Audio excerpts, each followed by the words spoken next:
अब लटरम्चोक र हाम्रो यात्रा फेरि सुरु भयो। अब 15-20 मिनटमा हामी यहाँ लटरम्चोक पुग्छौँ। यहाँबाट धेरै बाटो लामो छैन।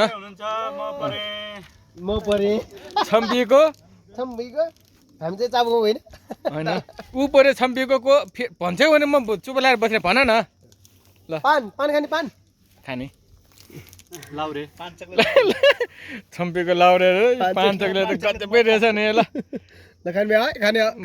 बच्चा मैले धेरै खायो हो। आधी खुवाउँछु भनेको सबै खाइदियो त्यही त आधी खुवाउँछु भनेको सबै खाइदियो भने ऊ मसँग नेउ ढालिदियो आजको मिठातिर बिउ न मिजाती आनो बुझे जुल बच्चीको मिजाती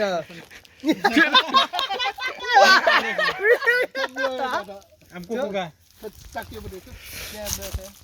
छुए मैले गएन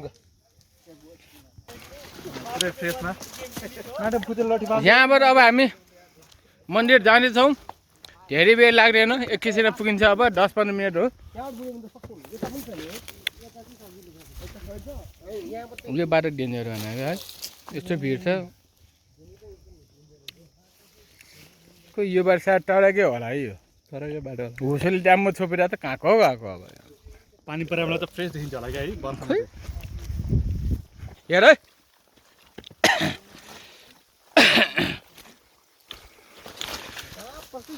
अस्ति आउँदा पनि खिचेको शिलालेख हाम्रो यही हो। प्रश्न छैन ल नाउ एकचोटि राम्रोसँग हेरेर कोही सकिन हामीले चिनेको प्रश्न छैन छैन है। कहाँ तपाईँ नाम खिच्नु नि त नाम खिच्नु नि अध्यक्ष मात्र छ तपाईँ यता आउनु न। त्यो सहयोगी हातहरू छैन छैन सहयोगी हातहरूको नाम राखेको छैन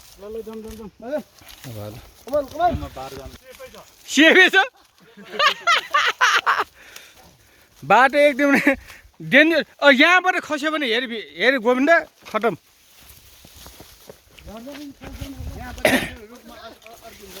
त्यो अर्क्यो भने भाग्य हुने त्यहाँ अर्किन्छ हेर।